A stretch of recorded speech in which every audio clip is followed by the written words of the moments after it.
যতই তোমরা কলকাঠি নাড়ো না কেন, নবান্নে সেই হাওয়াই চটি কিন্তু বসে আমাদের পাহারাদার হিসাবে পাহারা দেবে। চাই না আমাদের চৌকিদার, আমরা সেই পাহারাদারকে চাই। সেই দিন জলঝড়ের মধ্যে যখন আমাদের নেত্রী মমতা বন্দ্যোপাধ্যায় সেই রাত্রিরে ছেলেদেরকে বলছে দুনিয়া তো তারা ডাক্তার, কেন তোমরা বাইরে দাঁড়িয়ে আছো? গায়ে কাঁটা দিচ্ছিল না? একবার ভাবুন তো। এসো না, একটু চা খেয়ে যাও না। তোমরা নাই তা কথা বলবে, একটু এসো, চা খেয়ে যাও। তোমরা জলে ভিজো না, তোমরা ভিজলে আমার খুব কষ্ট হবে। এর নামে তো মমতা বন্দ্যোপাধ্যায়, যার মধ্যে মানবিকতা রয়েছে, সেই মমতা বন্দ্যোপাধ্যায় পুজো, এটা ছেলেদের পুজো, এটা বাচ্চাদের পুজো, এটা বাঙালির পুজো। বাংলার এটা একটা আবেগ জড়িয়ে আছে। যারা ঢাকিওয়ালা দূর দূরান্ত থেকে আসে, একবার তাদের কথা ভাবুন তো।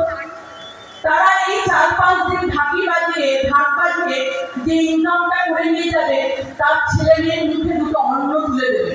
ওই যারা নাস্তিক, যারা বলছে পুজো বন্ধ করে দেবো, তারা কি তাদের মুখে ঢাকটা তুলে দেবে?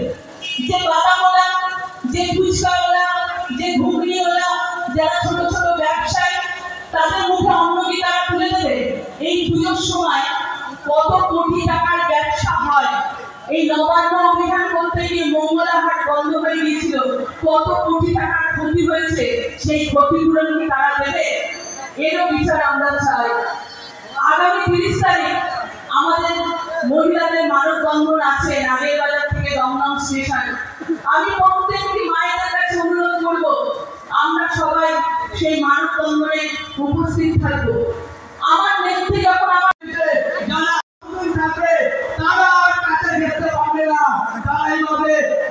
অসামাজিক কাজে লিপ্ত হতে পারবে না। দেবাশিস বন্দ্যোপাধ্যায় সারাক্ষণ তাদের সঙ্গে আছে এবং রাজজাদা পাখির মতো তার দৃষ্টি রয়েছে। খবরও দেখি সত্যি লোকটা বিশাল কাজ করে ভাগ্য বটে, সত্যি আমরা অবহেলা করি। তার পায়ে আমরা চরণে প্রণাম জানাই।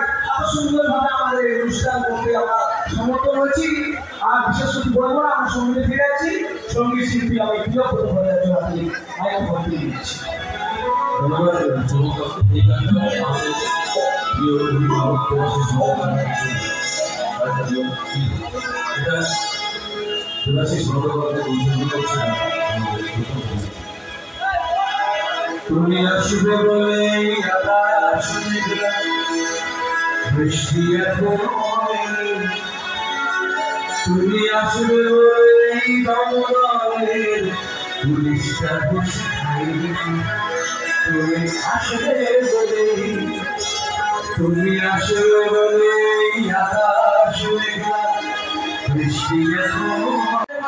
শুভেচ্ছা ধন্যবাদ জানাই। এভাবে এগিয়ে চলো। আমরা এই যে অঞ্চলে আছি, দেবাশিস বন্দ্যোপাধ্যায় আমাদেরকে রক্তদান শিবির প্রত্যেক বছরই হয়ে থাকে। এবছর হলো, আগামী বছরও আমরা দেখবো প্রত্যেকটি মানুষ আমাদের এই রক্তদান মানুষের জন্য মানুষের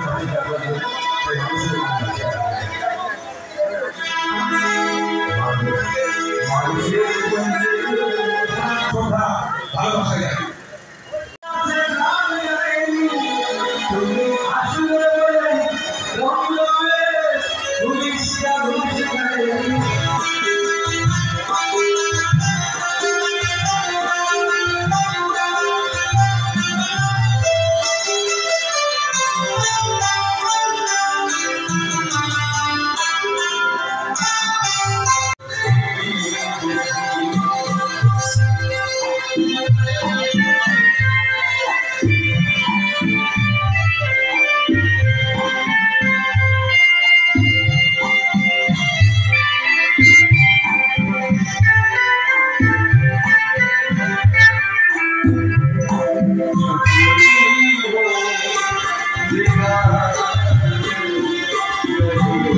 তারা যেভাবে সহযোগিতা করলো, এটা মানুষের জন্য একটা অনেক বড় কাজ। এটা এই রক্তে হয়তো আমাদের কোনো শত্রু সেও বাঁচবে, মিত্রও বাঁচবে, আমাদের যারা বিরোধিতা করবে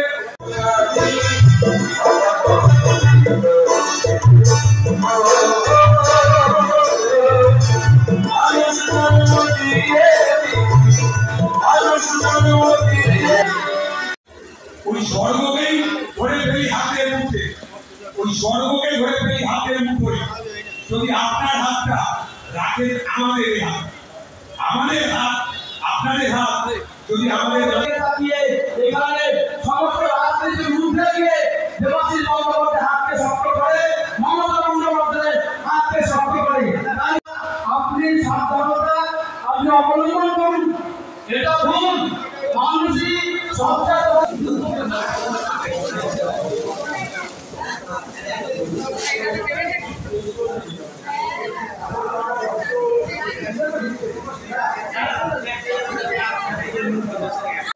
পরিশ্রম করে।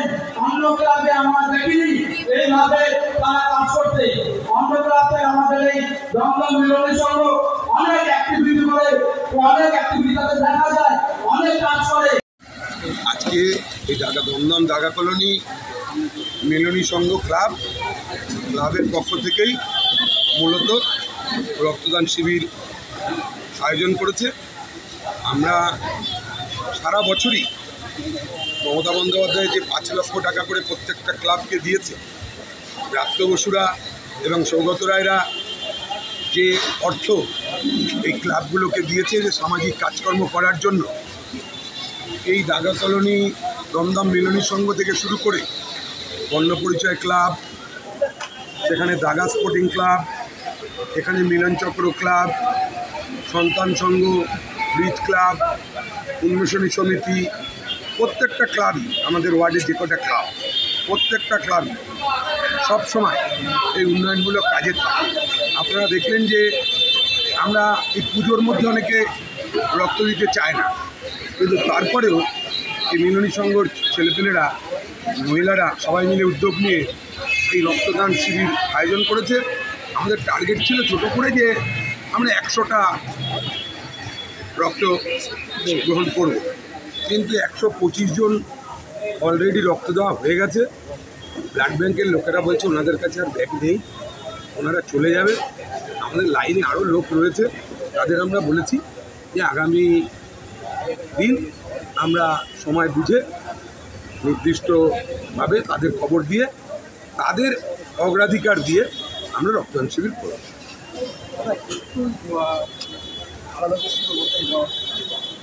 আজিকর কাণ্ড নিয়ে যে প্রতিবাদ চলছে, তো এটা আগে বিচার ছিল, এখন শেয়ার চলছে, তো এই ব্যাপারে কী বলবো? দেখুন, আজিকর কাণ্ড নিয়ে যারাই এই প্রতিবাদে নেমেছে তার মধ্যে আমি 100%-এর কথা বলছি না, 90% লোক রাজনীতি করার জন্য নেমেছে। আমি 14 তারিখ রাত্রিবেলা রাত জেগেছিলাম, কেন প্রতিবারই যাই আমরা, রাস্তায় ফ্ল্যাগ লাগাই, জাতীয় পতাকা উত্তোলনের জন্য আমরা যাই। আমরা দেখেছি যে আমাদের এলাকার থেকে কারা এই রাত দখলের নামে গেছে ওই মহিলার বিচার চাওয়ার জন্য। আপনি বলতে পারি আপনাদের এই সংবাদ মাধ্যমের মাধ্যমে যে 90% মহিলারা এবং পুরুষরা যারা গেছে তারা এলাকায় কোনো একটা ভালো কাজে তাদের পাওয়া যায় না। বাড়িতে ননদের সাথে ঝামেলা, বনে বনে ঝামেলা, মাকে খেতে দেয় না, এরকম ঘটনা, এরকম মানুষরাই আশেপাশের লোকের জন্য ওষুধ কিনে দেয় না, অ্যাম্বুলেন্স ডেকে দেয় না, রক্তদান শিবিরে থাকে না, কোনো বস্ত্রদানে থাকে না, কোনো সামাজিক অনুষ্ঠানে তাদের পাওয়া যায় না। বাড়ির লোকের সাথেই তাদের সম্পর্ক ভালো না, তারা যাচ্ছে ওই মহিলার জন্য বিচার চাইতে। বিচার কে না চায় বলুন? আমরাও চাই বিচার হোক, ব্রাত্য বসুরা চায়, সৌগত রায়রা চায়, মমতা বন্দ্যোপাধ্যায় চায়, অভিষেক বন্দ্যোপাধ্যায় চায়। তার জন্যই তো বলেছে যে সিবিআইয়ের হাতে দিতে, সঙ্গে সঙ্গে দিয়েছে সিবিআইয়ের হাতে। এবার যে কালচার যে সিপিএম আমলে ছিল, 80 যায় মায়না পাই, কাজ করলে ওভারটাইম চাই, এই করে মোটর মেশিনারি, ডানলপ, সুপসান, এপিভি, যেসব এইচএমবি সব বন্ধ করেছে। এখন হসপিটালগুলো বন্ধ করার চেষ্টা করছে, হসপিটালগুলো বন্ধ করে দেবে। ডাক্তাররা, আপনি দেখুন, আমি সব ডাক্তারের দোষ দেবো না, বেশ কিছু ডাক্তার শুধু কর্মবিরতি করছে তার ডিউটি আওয়ার্সে সে জাস্টিসের নাম করে ডিউটি আওয়ার্সটা কাটাচ্ছে।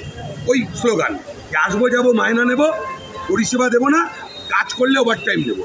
ওভারটাইম নিচ্ছে কিন্তু সেই ডাক্তাররাই। নার্সিংহোমে যখন থাকছে তখন ঘটি বাটি বিক্রি করিয়েও গরিব মানুষের চিকিৎসা তখন করতে পারছে না, বড় লোকরা সেখানে যাচ্ছে, গরিবরা যেতে মরে যাচ্ছে।